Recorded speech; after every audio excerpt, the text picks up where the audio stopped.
C'è tipo, c'è questa massima, no, del form follow function. La nostra linea guida durante l'università avevamo sempre questa sorta di voce che ci ricordava questo form follow function, che è stato molto importante anche per sfoltire delle parti. Però se io oggi dovessi proprio definire la frase per descrivere il mio lavoro e quello che vorrei fosse il mio lavoro oggi e domani, è Form Follow Poetry, che è qualcosa che ha a che fare proprio con ricercare sempre quel messaggio, sempre quella profondità.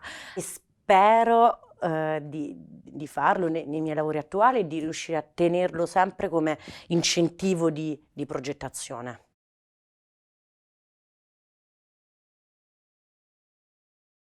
Poetico, materico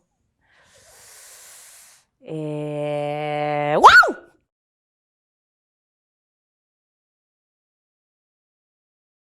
Sostenibilità, una parola a mio parere a volte un po' abusata nella sua etimologia, ma in primis, secondo me, il valore più importante che dovremmo attribuire a questa parola è la capacità nostra umana di creare un'affezione con il prodotto in un momento di usa e getta, non solo di materiali, ma di sentimenti, di dinamiche.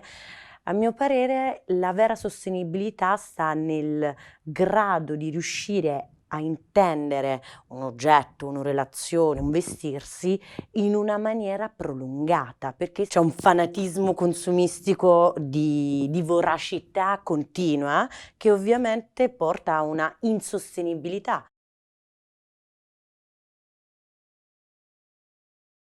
Quando ero piccola, e vedevo il mio libraio, io amo profondamente leggere, pensavo: "Oddio, non vedo l'ora un giorno di essere sepolta viva in questi libri e venderli a alle persone raccontando storie", che in realtà un po' lo faccio. Quindi e poi c'è stato un momento in cui amavo i fiori, avrei fatto la fioraia, però in realtà pure lo faccio, quindi non so.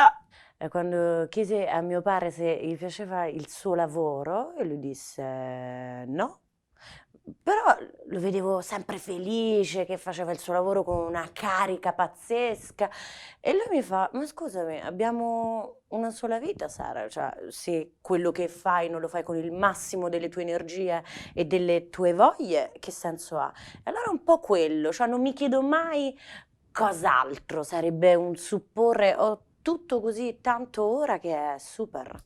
Fioraia, libraio, designer.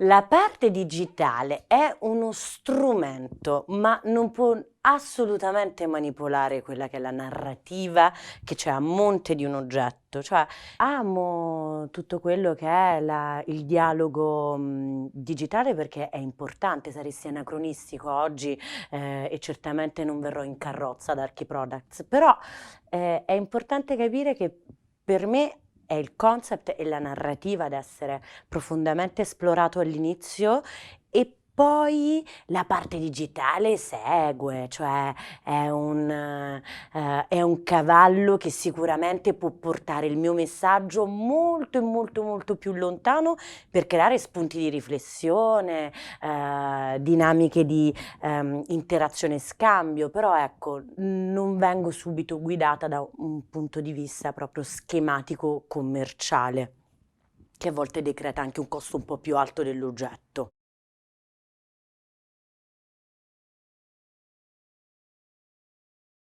Casa mia tipo è una Wunderkammer, c'è un oggetto in ogni pezzo di superficie, muro, ho incastrato tutto perché ovviamente lavorando io con la materia ho bisogno di suggestionarmi, quindi ho pezzi ovunque, oggetti ovunque.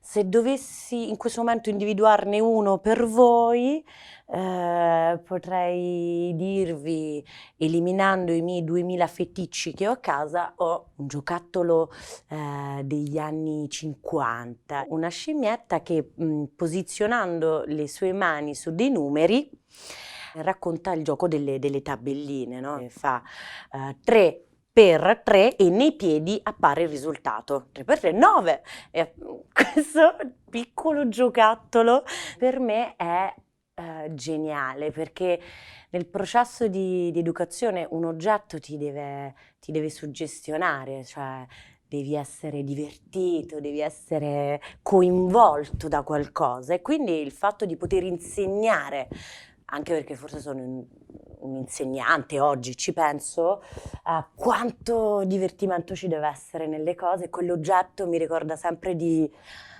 voglio divertitevi, imparate e divertitevi.